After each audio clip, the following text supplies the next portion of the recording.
एक आदमी दलदल में डूबने ही वाला था, लेकिन फिर भी वह घबराया नहीं, बल्कि पेड़ की डाल पर बैठे दो छोटे नेवले या बिज्जू को घूरता रहा।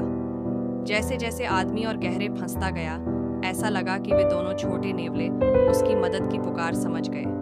फिर उनमें से एक ने पेड़ के तने को कुतरना शुरू कर दिया और दूसरा डाल पर चढ़कर उसे नीचे की ओर झुकाने लगा ताकि आदमी उसे पकड़ सके। जैसे ही उम्मीद की किरण नजर आई, आदमी ने तेजी से डाल को पकड़ लिया, लेकिन इसी कोशिश में एक नेवला खुद दलदल में गिर गया।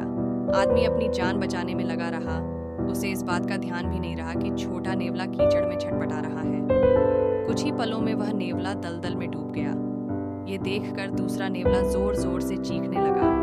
तभी थोड़ी देर बाद आदमी को भी यह सब समझ आया। उसने जल्दी जल्दी दलदल में हाथ डाला, पर वह नेवला दिखाई नहीं दिया।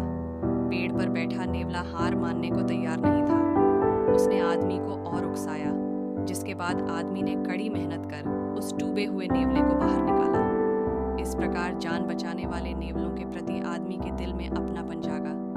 उसने तय किया कि वह इन दोनों को अपना लेगा। उसने उनके नाम रखे, शाह दियाओ और दियाओ माओ। नेवले भी आदमी के प्रति काफी स्नेही दिखे। वे बिल्कुल भी नाराज नहीं थे, बल्कि खुद ही खुशी खुशी आदमी की जेब में घुस गए। मगर आदमी को यह पता नहीं था कि उसके शरीर में धीरे धीरे एक विशेष शक्ति जाग रही थी, जिसकी वजह से वे नेवले उसके सहायक बन गए थे। समय बीतता गया। आदमी काफी दूर तक चला और एक चट्टान पर बैठकर विश्राम करना चाहता था। तभी अचानक एक बाज आकाश से उड़ता हुआ आया।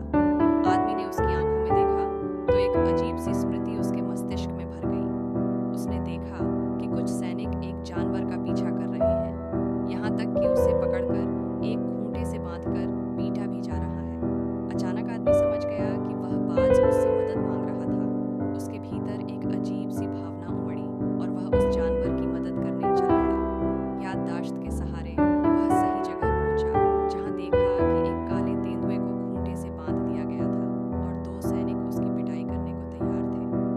आदमी ने सीधे जाकर लड़ने की बजाय अपने छोटे साथियों नेवलों को काम पर लगाया, जिन्होंने चुपके से सैनिकों के धनुष बाण चुरा लिए।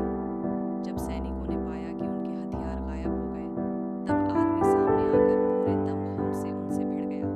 अब सैनिकों के पास तलवारों के अलावा कुछ नहीं बचा था। उन्होंने सीधी लड़ाई करनी चाहिए, लेकिन आदमी ने बहादुरी से दोनों सैनिकों को हरा दिया। पर तभी एक और सैनिक जो घुड़सवार था, छुपकर धनुष